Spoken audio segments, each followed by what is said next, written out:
11월 13일 월요일 하나님께서 우리에게 주신 말씀 함께 묵상하도록 하겠습니다. 성경 욥기 9장 17절부터 35절까지입니다. 그가 폭풍으로 나를 치시고 까닭없이 내 상처를 깊게 하시며 나를 숨쉬지 못하게 하시며 괴로움을 내게 채우시는구나. 힘으로 말하면 그가 강하시고 심판으로 말하면 누가 그를 소환하겠느냐. 가령 내가 의로울지라도 내 입이 나를 정죄하리니 가령 내가 온전할지라도 나를 정죄하시리라. 나는 온전하다마는 내가 나를 돌아보지 아니하고 내 생명을 천히 여기는구나. 일이 다 같은 것이라. 그러므로 나는 말하기를 하나님이 온전한 자나 악한 자나 멸망시키신다 하나니 갑자기 재난이 닥쳐 죽을지라도 무죄한 자의 절망도 그가 비웃으시리라. 세상이 악인의 손에 넘어갔고 재판관의 얼굴도 가려졌나니 그렇게 되게 한 이가 그가 아니시면 누구냐.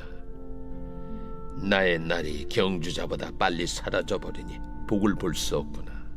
그 지나가는 것이 빠른 배 같고 먹이에 날아내리는 독수리와도 같구나. 가령 내가 말하기를 내 불평을 잊고 얼굴빛을 고쳐 즐거운 모양을 하자 할지라도 내 모든 고통을 두려워하오니 주께서 나를 죄 없다고 여기지 않으실 줄을 아나이다. 내가 정죄하심을 당할진대 어찌 헛되이 수고하리이까. 내가 눈 녹은 물로 몸을 씻고 잿물로 손을 깨끗하게 할지라도 주께서 나를 개천에 빠지게 하시리니 내 옷이라도 나를 싫어하리이다. 하나님은 나처럼 사람이 아니신즉 내가 그에게 대답할 수 없으며 함께 들어가 재판을 할 수도 없고 우리 사이에 손을 얹을 판결자도 없구나. 주께서 그의 막대기를 내게서 떠나게 하시고 그의 위엄이 나를 두렵게 하지 아니하시기를 원하노라. 그리하시면 내가 두려움 없이 말하리라. 나는 본래 그렇게 할 수 있는 자가 아니니라. 오늘 본문에서는 하나님께서 욥에게 상처와 괴로움을 주시는 것이 폭풍처럼 숨을 쉬지 못할 정도로의 큰 고통을 주시는 분임을 말하고 있습니다. 어제에 이어 고난과 힘듦의 이 모든 무게들이 하나님의 주권에 있음을 욥은 고백합니다. 자신이 의로울지라도 온전할지라도 하나님께서 정죄하신다면 또는 무죄한 자가 재난으로 인해 피해를 받아 목숨을 잃을지라도 하나님께서는 비웃으실 것이라며 자신의 생각으로 주장합니다. 이것은 욥이 현재 겪는 고통과 관련해 하나님에 대해 말하고 있습니다. 자신은 온전하지만 하나님은 온전한 자와 악한 자를 똑같이 취급하여 멸망케 하신다고 욥은 말합니다. 어떻게 보면 자신의 고난과 힘듦으로 투영하여 세상에 대해 바라보고 알아가는 부분들에 하나님께서 내리시는 재앙과 심판이 불이해 보일 수도 있습니다. 하지만 욥은 전적으로 이 모든 것도 하나님의 주권임을 고백하고 있다는 것을 오늘 성경을 통해 볼 수 있습니다.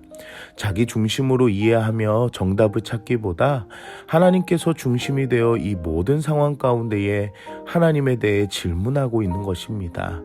우리가 알아야 하는 것은 욥은 생명이 끝난 것이 아니라 그 생명 가운데 붙들고 계시는 분이 하나님임을 알아야 합니다. 욥은 현재는 알 수 없으나 죄인이어서 고통당하고 고난당하는 것이 아니라 온전하기 때문에 앞으로도 놀라운 하나님의 섭리를 알아갈 것입니다.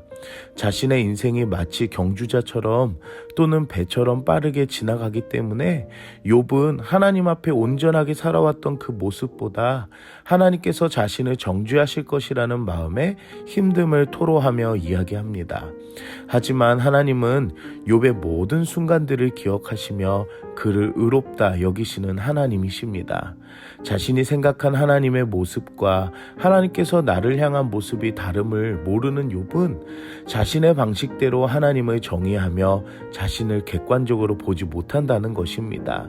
사랑하는 성도 여러분, 우리가 당하는 고난과 힘듦이 때로는 내 마음이 중심이 되어 하나님을 잘못 해석하는 경우도 있고 내 상황을 잘못 판단하는 경우가 있습니다. 욥의 상황 상황을 보며 인간이 얼마나 연약한 존재인지 알 수 있습니다. 하지만 오늘 욥을 보며 우리가 묵상할 것은 욥은 이 모든 것이 하나님의 주권임을 중심에 두고 이 모든 상황을 보았던 것입니다. 어떻게 보면 원망과 오류도 들어있지만 하나님을 무시하고 내 중심적으로 바라보지 않고 하나님의 주권을 중심으로 자신과 세상을 향해 바라보는 마음이 결국 나중에 온전한 자신의 생명도 하나님께서 붙들고 계심을 알고 더 깊고 놀라운 하나님의 섭리를 알아가게 하신다라는 것입니다.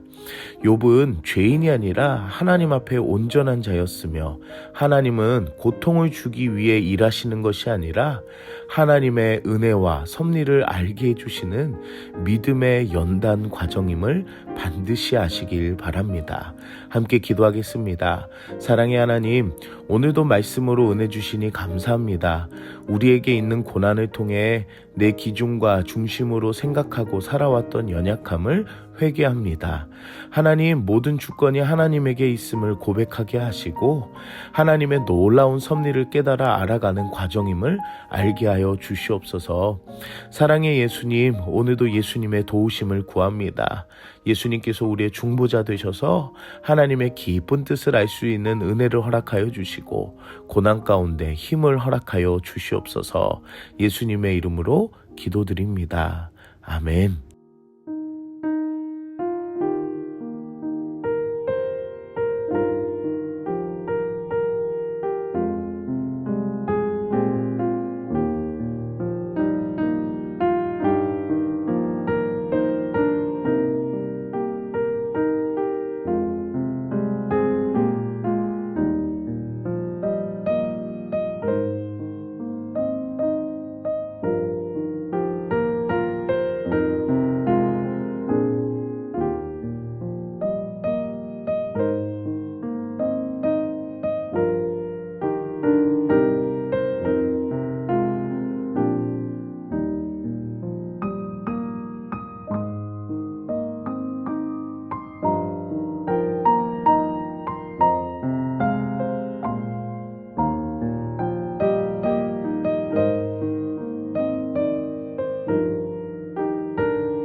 요